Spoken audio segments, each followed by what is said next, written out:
মৰমৰ ছাত্ৰ ছাত্ৰীসকল, আজি আমি তৃতীয় শ্ৰেণীৰ অসমীয়া পাঠ্যপুথিত থকা অধ্যায় হৈছে 6 আৰু পাঠ হৈছে কি 1।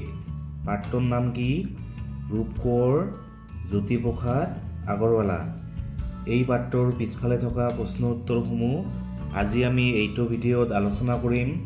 তোমালোকে ভিডিঅ'টো মন দি শুনিবা।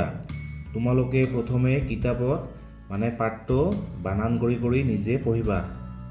প্ৰথমে 1 নম্বৰ, আলোচনা কৰোঁ আৰু লিখো আহা। তোমালোকে এই প্ৰশ্নৰ উত্তৰবোৰ লিখিব লাগিব। ক নম্বৰ, কোনবোৰ গীতক জ্যোতি সংগীত বোলে? তোমালোকে লিখিবা যে জ্যোতিপ্ৰসাদ আগৰৱালাই ৰচনা কৰা গীতবোৰক জ্যোতি সংগীত বোলে। তাৰপিছত খ নম্বৰ, জ্যোতিপ্ৰসাদ আগৰৱালাক ৰূপ কোঁৱৰ নামেৰে কিয় জনা যায়? তোমালোকে লিখিবা যে অসমীয়া সংস্কৃতিক নতুন ৰূপ দিয়াৰ বাবে জ্যোতিপ্ৰসাদ আগৰৱালাক ৰূপ কোঁৱৰ নামেৰে জনা যায়। তাৰপিছত গ নম্বৰ, শিল্পী দিৱস কোনদিনা আৰু কিয় পালন কৰা হয়? তোমালোকে লিখিবা যে 17 জানুৱাৰীৰ দিনটো শিল্পী দিৱস হিচাপে পালন কৰা হয়, কাৰণ 1951 চনৰ 17 জানুৱাৰীত জ্যোতিপ্ৰসাদ আগৰৱালাৰ মৃত্যু হৈছিল। তাৰপিছত ঘ নম্বৰ, তামোলবাৰী চাহ বাগিচাখন ক'ত আছে? তোমালোকে লিখিবা যে তামোলবাৰী চাহ বাগিচাখন ডিব্ৰুগড় জিলাত আছে। ক'ত আছে? ডিব্ৰুগড় জিলাত। তাৰপিছত ঙ নম্বৰ, জ্যোতিপ্ৰসাদ আগৰৱালা লণ্ডনলৈ কিয় গৈছিল? তোমালোকে এই প্ৰশ্নৰ উত্তৰটো লিখিবা যে উচ্চ শিক্ষা গ্ৰহণ কৰিবলৈ জ্যোতিপ্ৰসাদ আগৰৱালা লণ্ডনলৈ গৈছিল। প্ৰথম ছ নম্বৰ, তেওঁ জাৰ্মানীলৈ কিয় গৈছিল? ইয়াৰ উত্তৰ কি হ'ব যে বোলছবিৰ শিক্ষা ল'বলৈ তেওঁ জাৰ্মানীলৈ গৈছিল। তোমালোকে বোলছবি বুজি পোৱা? বোলছবি হৈছে কি চিনেমা। তাৰপিছত 2 নম্বৰ, তলৰ প্ৰশ্নবোৰৰ শুদ্ধ উত্তৰটো বাছি উলিয়াই সঠিক চিনটো পূৰ কৰা। জ্যোতিপ্ৰসাদ আগৰৱালাৰ পিতৃৰ নাম আছিল কি আছিল? পৰমানন্দ আগৰৱালা। প্ৰথমখন অসমীয়া বোলছবিৰ নাম আছিল কি? জয়মতী। প্ৰথম অসমীয়া বোলছবি বা চিনেমাখনৰ নাম কি আছিল? জয়মতী। তাৰপিছত 3 নম্বৰ, তোমালোকে পাঠটোত অসমীয়া স্কুলীয়াৰ দৰে কিছুমান শব্দ পাইছা। আমি তেনেধৰণৰ কিছু শব্দ গঠন কৰোঁ আহা। তোমালোকে ইয়াত চোৱা, এইটো হৈছে অসমীয়া। অসম যোগ ইয়া কি হ'ল? অসমীয়া। তাৰপিছত স্কুলীয়া, স্কুল যোগ ইয়া কি হয়? স্কুলীয়া। তাৰপিছত নিয়মীয়া, নিয়ম যোগ ইয়া কি হয়? নিয়মীয়া। তাৰপিছত আগতীয়া, আগত যোগ ইয়া কি হয়? আগতীয়া। এইটো হৈছে দীঘলীয়া, দীঘল যোগ ইয়া কি হ'ল? দীঘলীয়া। তোমালোকে এইবোৰ এনেকৈ লিখিবা। তাৰপিছত শেহতীয়া, শেহত যোগ ইয়া কি হ'ল? শেহতীয়া। এইটো হৈছে সেউজীয়া, সেউজ যোগ ইয়া কি হ'ল? সেউজীয়া। তাৰপিছত হৈছে ঘূৰণীয়া, ঘূৰণ যোগ ইয়া কি হ'ল? ঘূৰণীয়া।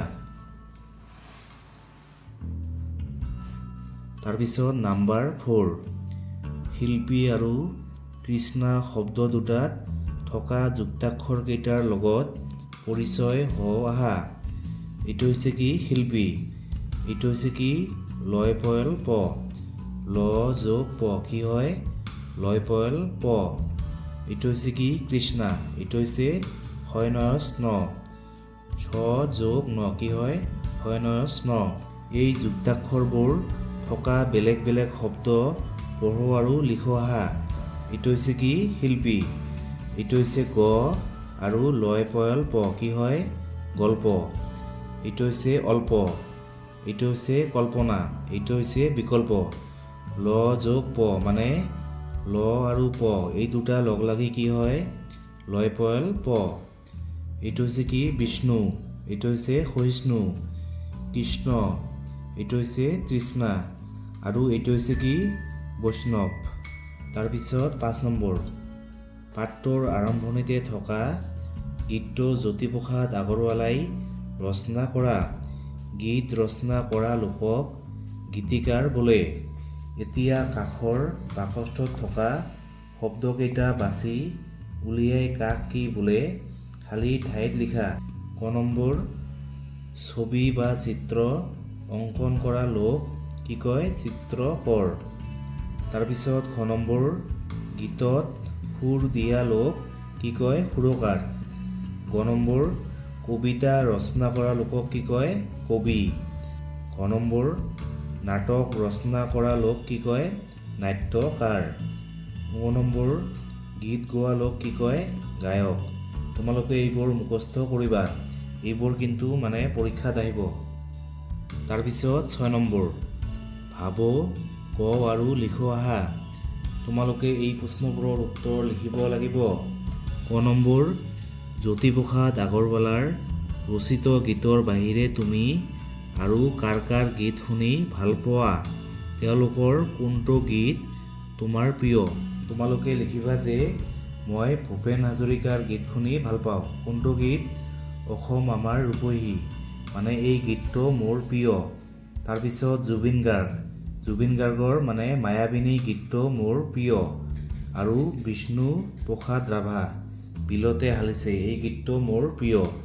তাৰপিছত খ নম্বৰ তোমাৰ বিদ্যালয়ত উদযাপন কৰা শিল্পী দিৱসত তুমি কি কি কৰা। তোমালোকে লিখিবা যে শিল্পী দিৱসত মই জ্যোতি সংগীত গাওঁ, তাৰপিছত নাচো আৰু খেল ধেমালি কৰোঁ। তাৰপিছত গ নম্বৰ শিল্পী দিৱসৰ উপৰি তোমালোকৰ বিদ্যালয়ত আৰু কি কি দিৱস পালন কৰা হয়। তোমালোকে লিখিবা যে শিল্পী দিৱসৰ উপৰিও আমাৰ বিদ্যালয়ত ৰাভা দিৱস, তাৰপিছত স্বাধীনতা দিৱস, শিশু দিৱস, তাৰপিছত শিক্ষক দিৱস আদি পালন কৰা হয়। তাৰপিছত ঘ নম্বৰ তুমি নিশ্চয় বোলছবি চাইছা। তুমি চোৱা দুখন বোলছবিৰ নাম কি কি। তোমালোকে বোলছবি বুজি পোৱা। বোলছবি হৈছে কি চিনেমা। তোমালোকে কি কি চিনেমা চাইছা দুখন চিনেমাৰ নাম ক'বা। তাৰপিছত 7 নম্বৰ কাৰ গীতক কি বোলে লিখ আহা। ক নম্বৰ জ্যোতিপ্ৰসাদ আগৰৱালাৰ গীতক দেশ বোলে। তোমালোকে লিখিবা যে জ্যোতিপ্ৰসাদ আগৰৱালাৰ গীতক কি কয় জ্যোতি সংগীত বোলে। তাৰপিছত খ নম্বৰ বিষ্ণুপ্ৰসাদ ৰাভাৰ গীতক কি কয় ৰাভা সংগীত বোলে। তাৰপিছত গ নম্বৰ ডক্টৰ ভূপেন হাজৰিকাৰ গীতক কি কয় ভূপেন্দ্ৰ সংগীত বোলে। তোমালোকে এইবোৰ ইয়াত লিখিবা। তাৰপিছত 8 নম্বৰ তলত অসমৰ কেইজনমান গীতিকাৰৰ ছবি আছে। ডাঙৰৰ সহায়ত ছবিৰ তলত তেওঁলোকৰ নাম লিখ আহা। বিষ্ণু প্ৰসাদ ৰাভা, এইজন ভূপেন হাজৰিকা, এইজন হৈছে নৱকান্ত বৰুৱা আৰু এইজনী হৈছে কোন নিৰ্মল প্ৰভা বৰদলৈ। তোমালোকে নামবোৰ মনত ৰাখিবা। তাৰপিছত 9 নম্বৰ জ্যোতিপ্ৰসাদ আগৰৱালাই ৰচনা কৰা তলৰ গীতটি লগে ভাগে গাও আহা। তোমালোকে এই গীতটো গাবা। তাৰপিছত 10 নম্বৰ পঢ়া।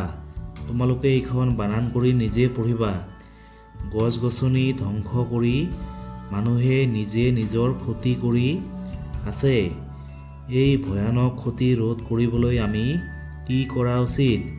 গছ গছনি ধ্বংস কৰা মানুহৰ অভাৱ নাই, কিন্তু তোমালোকে কেতিয়াবা গছপুলি ৰোপণ কৰি অৰণ্য গঢ়ি তোলা মানুহৰ নাম শুনিছানে।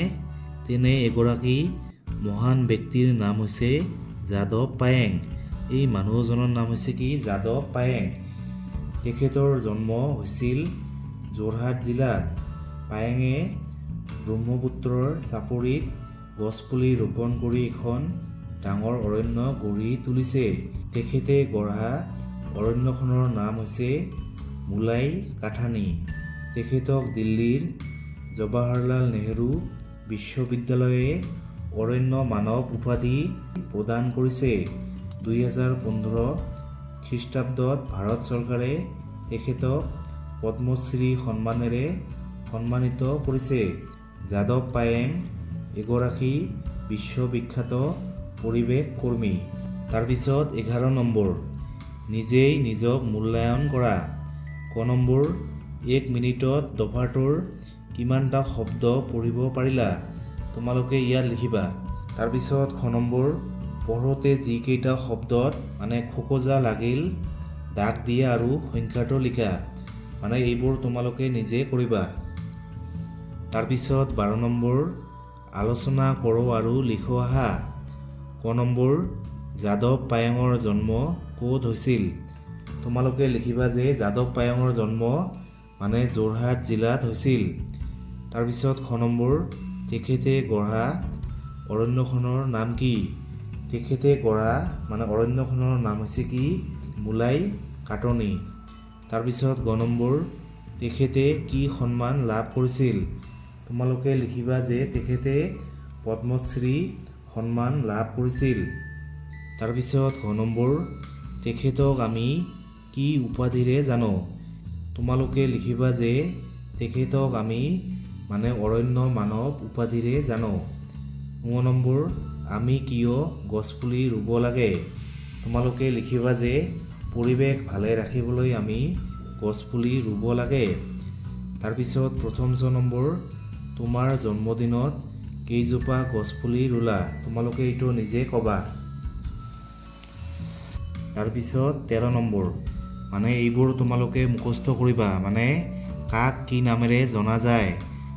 গোপীনাথ বৰদলৈ। কি নামেৰে জনা যায়? লোকপ্ৰিয়। এইটো হৈছে নবীন চন্দ্ৰ বৰদলৈ। নবীন চন্দ্ৰ বৰদলৈক কৰ্মবীৰ নামেৰে জনা যায়। তৰুণৰাম ফুকন কি? দেশভক্ত। হেম বৰুৱা কি নামেৰে জনা যায়? ত্যাগবীৰ। বিষ্ণুৰাম মেধি লৌহ মানৱ। ৰঘুনাথ চৌধুৰী বিহগী কবি। যতীন্দ্ৰনাথ দুৱৰা বনফুলৰ কবি। অম্বিকাগিৰি ৰায় চৌধুৰী অসম কেশৰী। তোমালোকে এইবোৰ মুখস্থ কৰিবা। কাক কি নামেৰে জনা যায়।